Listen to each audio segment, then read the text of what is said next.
I'm going to talk to you today about something that's individually beneficial, economically feasible, morally sound, socially responsible, and absolutely the right thing to do.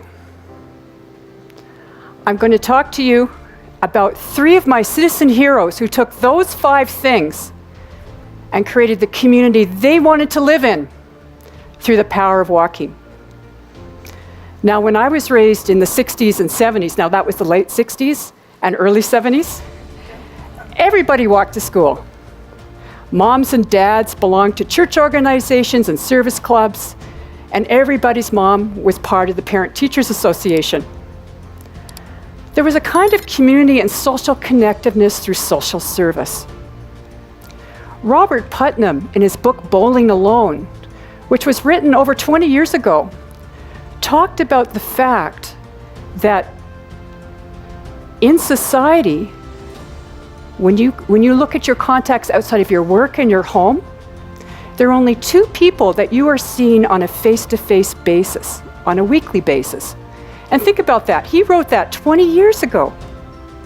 And that's where walking comes in. If you are walking on a sidewalk or in a city, you are increasing your chance of having personal interfacing, face-to-face eye contact and connections with other people you see on the street. Walking is also sustainable. It's carbon neutral.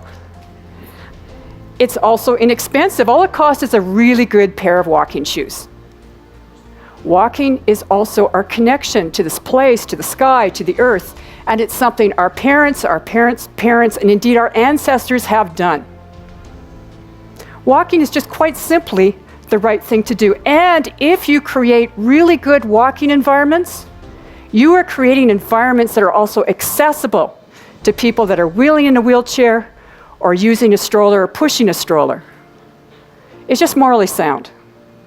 If we could find a way to garden each of these sections, it provides you'd have an area between the curb and sidewalk that's garden that'd be beautiful. Everyone could come out, it would be community, you'd have something else to talk to besides, or to talk about other than the prostitution and how bad the street is.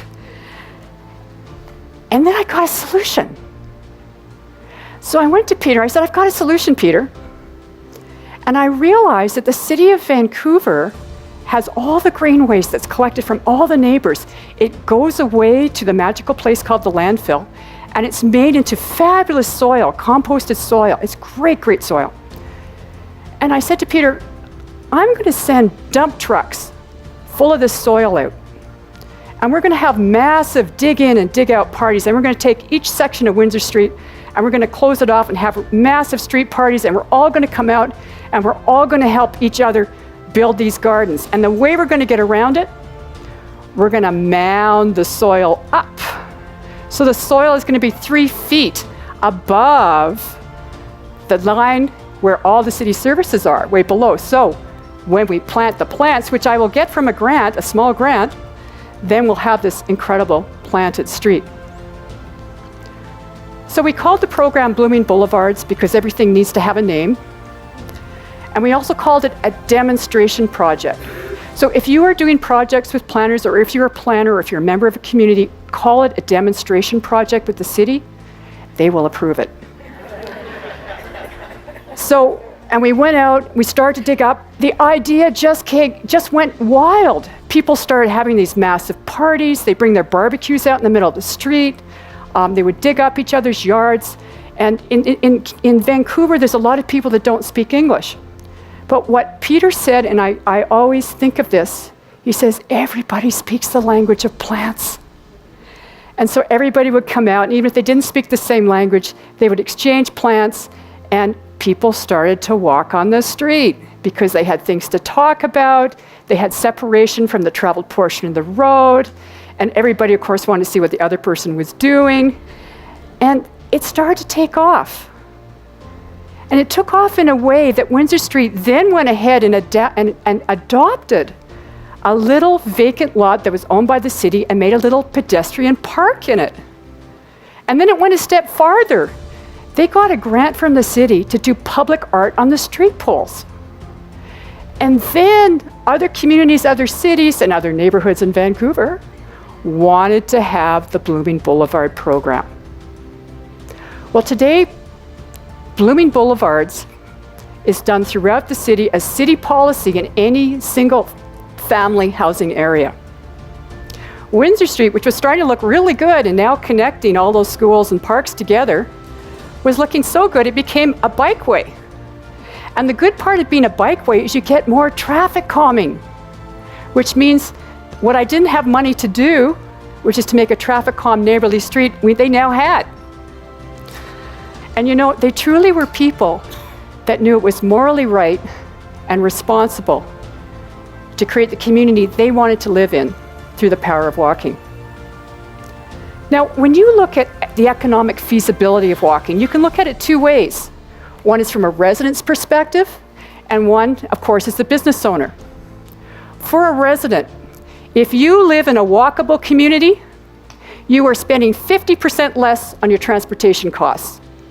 You are twice as likely to have really good blood pressure, and you're much, much more likely to be fit. My friend and colleague, Dr. Larry Frank, that teaches at the University of British Columbia, did a massive, massive survey and study. And he found some really interesting things when he started talking to people that lived in cities and people that lived in suburban environments. He found that 2/3 of people in urban environments and almost half of people in suburban environments wanted to live in a walkable community that connected their schools, shops, and services. Furthermore, he found in surveying that 52% of everybody he surveyed said that they would accept a smaller housing size if they were within 5 kilometers or roughly 2 miles of schools, shops, and services. Now, the news for businesses is also really good. In the city of Toronto, they took out a curb lane of parking in the downtown and they put in expanded walking facilities and a bike lane.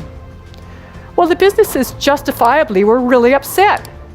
But what they found was that 90% of their clientele started coming by walking, biking, and transit.